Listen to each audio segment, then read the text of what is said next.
Hello everybody, मैं CA Gauri Chichani from VD education. और आज हम सीए फाउंडेशन के अकाउंट्स का जो फर्स्ट चैप्टर है थेरोटिकल फ्रेमवर्क, उसका 6th unit that is accounting policy देखने वाले हैं। ठीक है, अकाउंटिंग पॉलिसी ये एक ऐसा चैप्टर है जिसमें अकाउंटिंग पॉलिसी एक्सप्लेन की गई है। मीनिंग ऑफ अकाउंटिंग पॉलिसी है आपको इसमें। देन उसके बाद सिलेक्शन ऑफ अकाउंटिंग पॉलिसी कैसा होता है और अकाउंटिंग पॉलिसी आप चेंज कब कर सकते हो। तो ये सब समरी है। बहुत इजी और छोटा चैप्टर है। आई होप सबने इंस्टीट्यूट का मटेरियल साथ में लेके बैठे हैं, तो आपके इंस्टीट्यूट के मटेरियल से ही रेफर करेंगे। तो come to the page number 1.70 of your institute's module of accounts, unit 6 that is accounting policy. ठीक है, सबसे पहले meaning of accounting policy. Accounting policy का इसके पहले भी अपन ने डेफिनेशन देखा था। Accounting policy refers to the specific accounting principles. ठीक है, accounting policy refers to the specific accounting principle and methods of applying those principles adopted by enterprise in preparation and presentation of financial statement। बहुत easy definition था, इसके पहले भी अपन देख चुके accounting policy का डेफिनेशन क्या है। Accounting policy refers to the accounting principles. क्या होता है अकाउंटिंग पॉलिसी? मतलब कि ऐसे अकाउंटिंग प्रिंसिपल और उनकी वो अकाउंटिंग प्रिंसिपल फाइनेंशियल स्टेटमेंट बनाने में उनका यूज़ कैसा किया जा सकता है, उनको कहते हैं अकाउंटिंग पॉलिसी। तो एक बार फिर से सब साथ में याद करेंगे अकाउंटिंग पॉलिसी का definition. Accounting policy refers to the accounting principles and method of applying those principles in the preparation and presentation of financial statements adopted by the enterprise. ठीक है, ये हो गया आपका अकाउंटिंग पॉलिसी का definition. Come to the page आप 1.670 पे है ही। तो मीनिंग ऑफ अकाउंटिंग पॉलिसी में वो पहले वही बोल रहे हैं, हाईलाइट करो उसको। Accounting policy refers to the specific accounting principles and method of applying those principles adopted by the enterprise in the preparation and presentation of financial statements। ठीक है, policies are based on various accounting concepts, principles and convention that have already been discussed in unit 2 of chapter 1। Second unit में अपन ने देखा था जो कि पूरा exhaustively accounting principle, conceptual, conventions पे ही था। अलग अलग अकाउंटिंग प्रिंसिपल्स अपन ने उसमें देखे थे। तो वो वही बोल रहे हैं कि अकाउंट पॉलिसीज किस पे बेस्ड होती है, अकाउंटिंग कंसेप्ट, प्रिंसिपल्स और कन्वेंशन पे। ठीक है, then there is no single list of accounting policies which are applicable to all enterprises in all circumstances। Enterprises operate in diverse and complex environment situation and so they have to adopt the various policies। yes, her enterprise की situation, हर एक enterprise का काम करने का तरीका अलग होता है। इसलिए ऐसा कोई सेट ऑफ रूल नहीं है कि तुम यही अकाउंटिंग पॉलिसीज फॉलो करने चाहिए। अलग अलग सर्कमस्टेंसेस में अलग अलग एंटरप्राइजेस के लिए अलग अलग अकाउंटिंग पॉलिसी यूज की जा सकती है। ठीक है, the choice of specific accounting policy appropriate to the specific circumstances in which the enterprise is operating calls for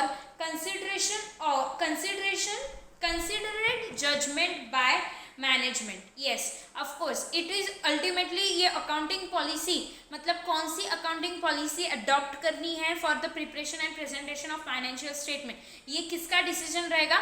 management का रहेगा। तो वो किस बेसिस पे लिया जाएगा? मैनेजमेंट के जजमेंट के बेसिस पे अकाउंटिंग पॉलिसी का सिलेक्शन तय होता है। ठीक है, then ICAI has been trying to reduce the number of acceptable accounting policies through guidance notes and accounting standards in its combined efforts with the government, other regulatory agencies and progressive managements। Already it has achieved some progress in this respect। ICAI try कर रही है कि acceptable accounting policy कम से कम की जाए ताकि uniformity आए, सबके फाइनेंशियल स्टेटमेंट्स में यूनिफॉर्मिटी आए। इसलिए ये ट्रायल चल रहा है कि अकाउंटिंग पॉलिसी जो एक्सेप्टेबल अकाउंटिंग पॉलिसी है वो कम से कम की जाए, ठीक है। The areas where in different accounting policies are frequently encounter can be given as, एक तो वैल्यूएशन ऑफ इन्वेंट्रीज है आपका, देन वैल्यूएशन ऑफ इन्वेस्टमेंट है। दो जगह ऐसी है जहाँ पे कंटिन्यूअसली डिफरेंट अकाउंटिंग पॉलिसीज है और सब इक्वली एक्सेप्टेबल अकाउंटिंग पॉलिसीज है, ठीक है। ऐसा कोई बहुत इंपॉर्टेंट है तो वैल्यूएशन ऑफ इन्वेंट्रीज में जैसे बहुत सारे अकाउंटिंग पॉलिसीज है, फीफो मेथड है, वेटेड एवरेज है, तो ये जो पॉलिसी है ये सारी इक्वल लेवल इंपॉर्टेंस की पॉलिसी है, इसलिए ये दोनों चीज़ों में वैल्यूएशन करते वक्त बहुत ज़्यादा डिफरेंसेस आते हैं अगर अलग अलग अकाउंटिंग पॉलिसी यूज़ करें तो, ठीक है। The list should not be taken as exhaustive but is only illustrative, okay। As the course will progress, student will see the intricacies of the various accounting policies, ठीक है। Suppose an enterprise holds some investment in form of shares of a company at the end of an accounting period. For valuation of shares, the enterprise may adopt the FIFO, average method, etc. The method selected by the enterprise for valuation is called an accounting policy. Highlight करो, the method selected by the enterprise for valuation is called an accounting policy. Different enterprises may adopt different accounting policies. Likewise, different method of providing depreciation on fixed asset, that is straight line method or WDV method, are available for the business enterprises, which will lead to different depreciation amounts. Of course, आप different policy adopt करोगे, different valuation मतलब वो particular चीज़ का अलग value होगा, तो valuation में changes तो आएंगे जैसे जैसे आप अकाउंटिंग पॉलिसीज चेंज करोगे या फिर जो अकाउंटिंग पॉलिसी आप अडॉप्ट करके करोगे उसके हिसाब से वैल्यूएशन में चेंजेस तो आने ही है। देन नेक्स्ट पॉइंट है सिलेक्शन ऑफ अकाउंटिंग पॉलिसी, ठीक है।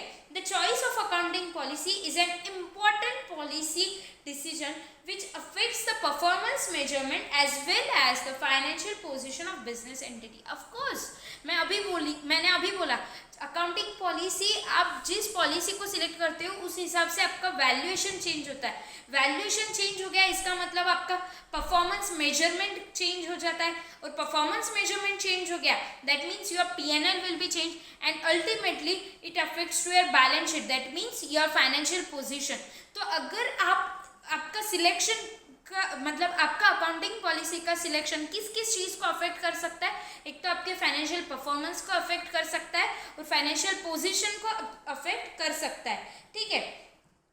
Then selection of inappropriate accounting policy may lead to an understatement or overstatement of performance and financial position. Thus, accounting policy should be selected with the due care after considering its effect on the financial performance of the business enterprise from the angle of various users of accounts, ठीक है। It is believed that no unified and exhaustive list of accounting policies can be suggested which has a universal application. ये possible नहीं है क्योंकि हर accounting policy के apply करने के लिए अलग अलग सर्कमस्टेंसेस है, अलग अलग सिचुएशन है, तो वो एंटरप्राइज टू एंटरप्राइज डिफर करता है, तो इसलिए ऐसा यूनिफॉर्म आप बना नहीं सकते हो कि यही अकाउंटिंग पॉलिसी यूज़ करनी चाहिए। हो सकता है एंटरप्राइज के कुछ ऐसे सर्कमस्टेंसेस हो जिसमें वो अकाउंटिंग पॉलिसी यूजफुल ना हो, तो ऐसा यूनिवर्सल एप्लीकेबिलिटी नहीं बना सकते। The three major characteristics which should be considered for the purpose of selection and application of accounting policies are prudence, substance over form and materiality. Very important. Highlight करो वो statement को. The three major characteristics which should be considered. What are these?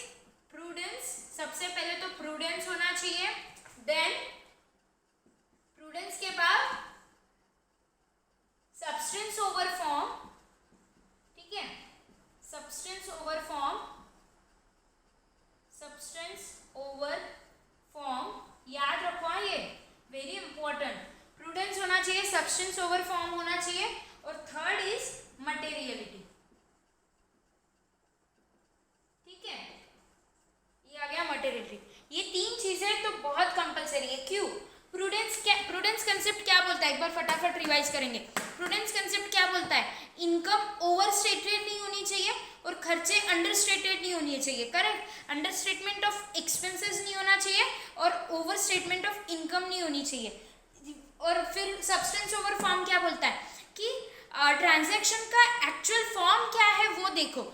Legal basis, बस legal basis पे या only just legal form उसका क्या बताता है वो नहीं, ट्रांजैक्शन का एक्चुअल सब्सटेंस क्या है, वो ट्रांजैक्शन के पीछे इंटेंशन क्या है वो चेक करके वैल्यू मतलब वो हिसाब से ट्रांजैक्शन रिकॉर्ड करो। And third is materiality. Materiality क्या बोलता है कि हर चीज जो फाइनेंशियल डिसीजन मतलब यूजर के डिसीजन अफेक्ट कर सकती है वो सारी चीज़ें आपके फाइनेंशियल स्टेटमेंट्स में आनी चाहिए। मटेरियलिटी कंसेप्ट ये बोलता है। तो आपको तीनों कंसेप्ट याद आ गए। देन आगे बढ़ते हैं। The financial statement, I hope सबने हाईलाइट किया है, वो मैं फिर से पढ़ रही हूँ। The 3 major characteristic which should be considered for the purpose of selection and application of accounting policies are prudence, substance over form, and third is materiality.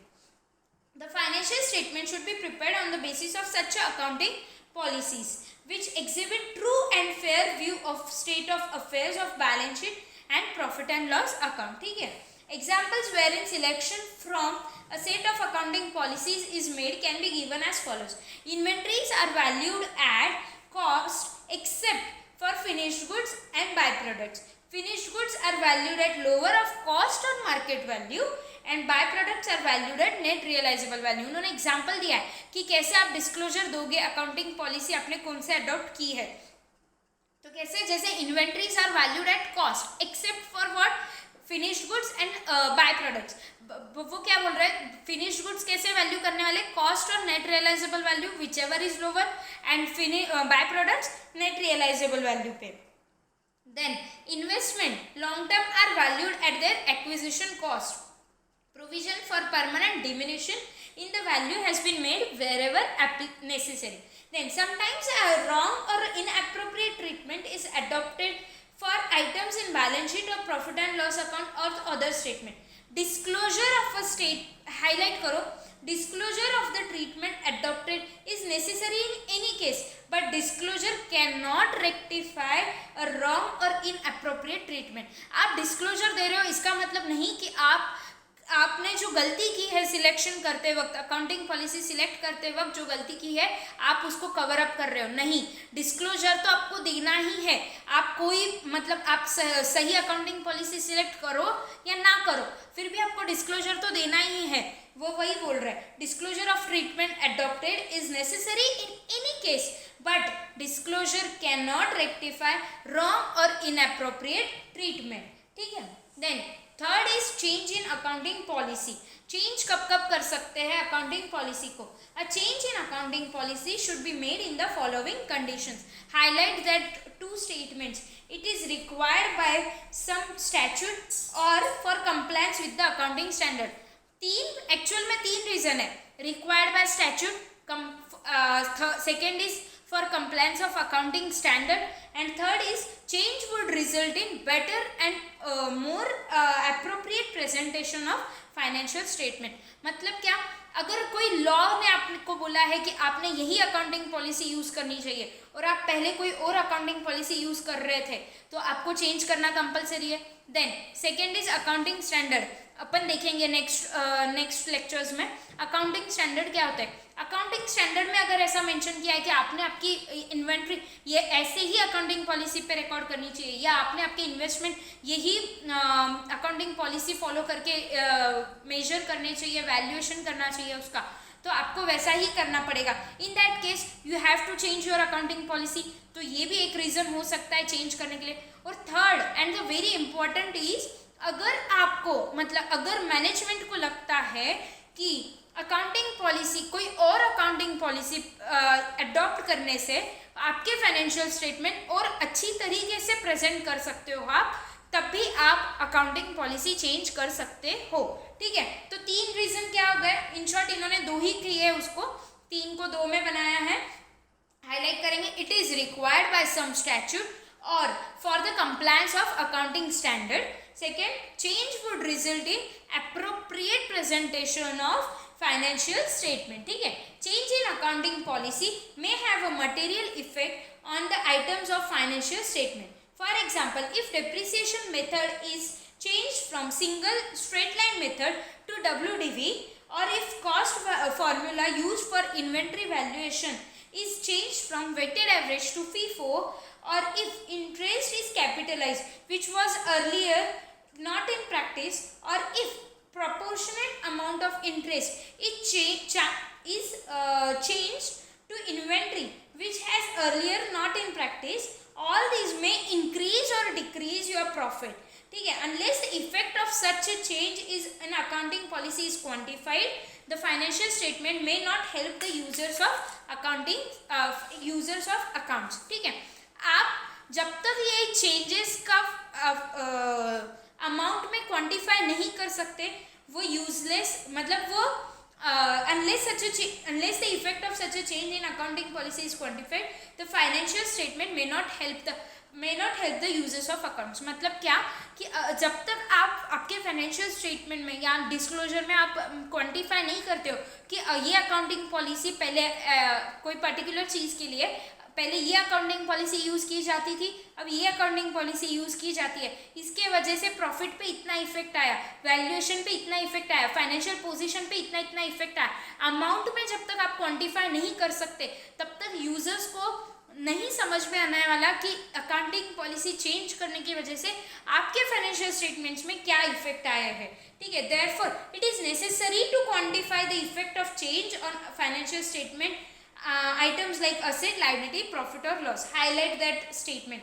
It is necessary to quantify the effect of change on financial statement items like asset, liability, profit or loss. ठीक है, then the example in this regard may given as follows. Omega Enterprises revised its accounting policy relating to valuation of inventories to include the applicable production overheads. Then Alpha Enterprises changed the method of depreciation from straight line method to WDV, which constitutes the change in accounting policy. ऐसा disclosure आपको आपके notes to accounts में, आपके financial statements के notes to accounts में देना पड़ेगा. Then यहाँ हो गया आपका अकाउंटिंग पॉलिसी का यूनिट 6 खत्म. इसमें अपन ने क्या क्या देखा? सबसे पहले तो मीनिंग देखा अकाउंटिंग पॉलिसी का. देन सेकेंड अपन ने देखा था कि किस बेसिस पे सिलेक्शन हो सकता है अकाउंटिंग पॉलिसी का. एंड देन अपन ने देखा था कि अकाउंटिंग पॉलिसी चेंज करने के लिए क्या रीजंस हो सकते हैं और डिस्क्लोजर देना ज़रूरी है. ठीक है, समरी में एक बार पढ़ लेंगे. Accounting policy refers to the, सब मेरे साथ बोलेंगे, accounting policy refers to the accounting principles and methods of applying those principles adopted by enterprise in the preparation and presentation of financial statements. ठीक है, policies are based on accounting principles, conventions and concepts. ठीक है, then 3 major characteristics which should be considered for selection of accounting policy are prudence, substance over form and materiality. ठीक है, then a change in accounting policies should be made in the following circumstances. What are those circumstances? It is required by statute or for the compliance of accounting standard. Second is change would result in appropriate presentation of financial statements. यह होता है आपका unit 6 खत्म.